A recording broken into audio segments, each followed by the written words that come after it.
Welcome to my channel. So today I want to talk to you guys about a low budget action camera which I had picked up for my very first action cam. And this is a camera which I was using before I got the Osmo Pocket 3. It's the Akaso v50x. For $100, it's a pretty good camera.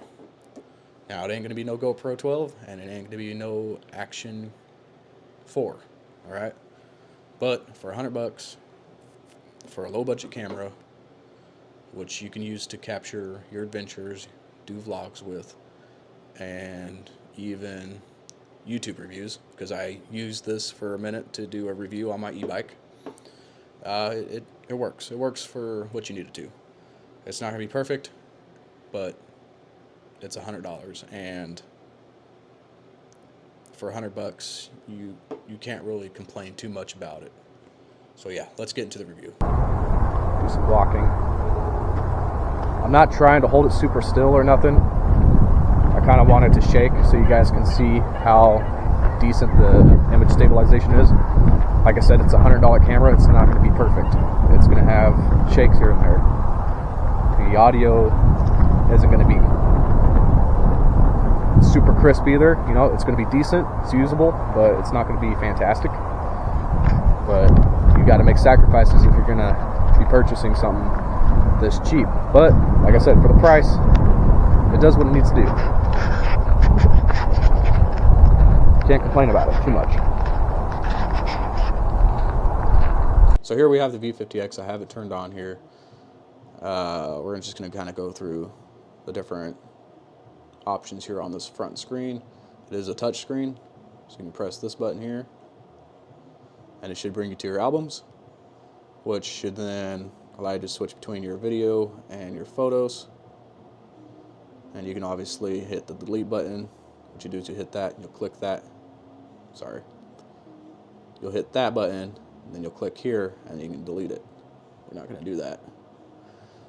We go into our settings. This allows you to get into your resolutions, which you have your 4K 30, 2.7K 60, 2.7K 30, 1080 60, 1080 30, and then you go down to 720, 120. Go into your photos, go into the resolution, 20 megapixels, 12 megapixels, 8, all the way down to 3 megapixels. Back out of that. Output format, JPEG, JPEG DNG. Back out of that. You got your self timer, time-lapse photos, burst photos, long exposures, exposure value, which you can adjust there. 0, 0, all the way to -2, and then you have all the way to +2. You got your ISO, auto, and you can bump it up to 3200. And then metering, center, average, or spot. I don't ever mess with that. And then you got your photo quality, fine, normal, economy. Now, if we go into our settings, it brings you into your sounds. You got your shutter button, sounds, you got your boot up sound, you got your beeping for each button you press, and then your volume. This is the speaker volume here, and I'm going to tell you right now, the speaker on this is terrible. It's absolute garbage. You're not going to ever want to listen to anything that comes out of this camera unless you take it off the file when you put it in your editing system and play it back. That's the only way you're going to hear this, the sound, or it's the only way you're going to hear the quality of the video and decently, because the speaker is absolutely terrible. Distortion and calibration, you get your, which you can click on that, turn it on or off. I honestly don't know what that does. I don't ever mess with it. Here we have your angles. You got your super wide, your wide, medium, and narrow. So again, this camera was $100. Not very expensive. You get your white balance here. I keep it in auto, but you can go tungsten and fluorescent. Sorry, tungsten or fluorescent. Get your colors, natural, black and white, sepia. Sharpness, strong, normal, or soft. Allows you to do that. And you got diving mode. Don't know what diving mode does because I haven't gone diving with it at all, so I've never used it. You got WDR and then you have this option here to go upside down. So if you want to mount your camera like this way, you do that, turn it on, and it flips everything around. So instead of just flipping the camera and having it change, you have to manually do it. So if I flip it back this way, it stays upside down. Turn that off. Other than that, you got your screensavers, your language, date and time, and date stamps. You can go to power frequency. You can format your card, which actually when you do put a card in here, you need to format it for it to work. And then you can just hit reset here to reset everything. Exit out of that. We have a couple buttons here on the side.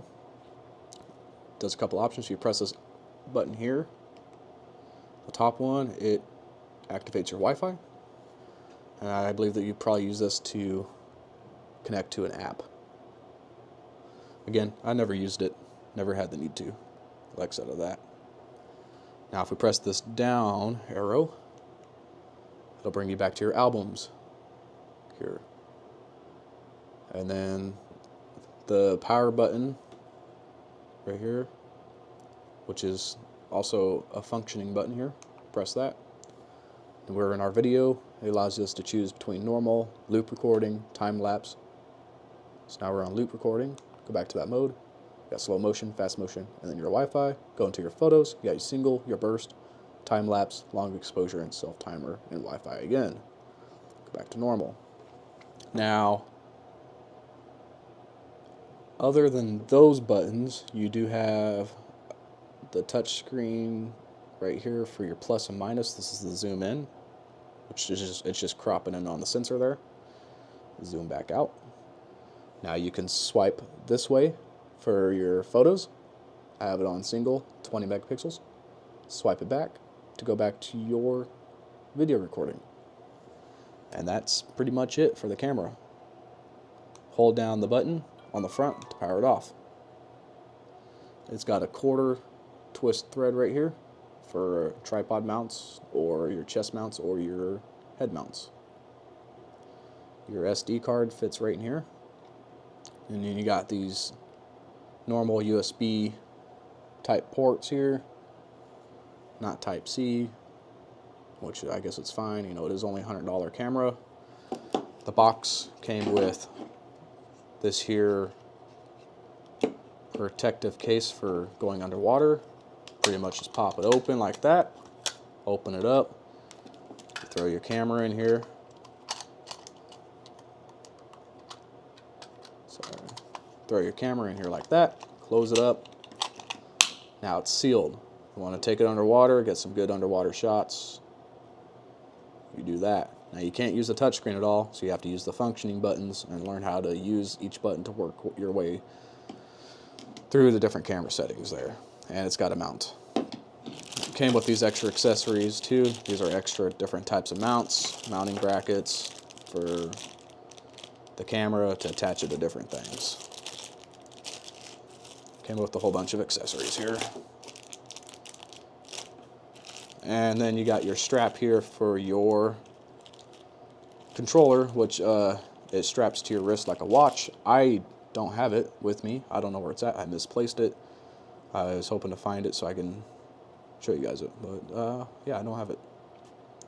So anyways, that's everything that came with the box. Got a few extra things in here. But yeah, that's it. That's pretty much it. For $100, I mean, what more can you ask for, right? You get a waterproof case, you get a decent camera, it does the job it needs to do. If there is something you would like to see or that I forgot to mention about the Akaso v50x action camera here, just let me know in the comments. If you want me to do some more in-depth reviews about the DJI Osmo Pocket 3, which is what I'm recording with right now, again, let me know in the comments. I can talk more about the microphone that it comes with, or do some more testing with the camera quality, the gimbal stabilization, and active track. If you guys want to see some low light footage with this camera here too, I can also do that. Like and subscribe and leave a comment.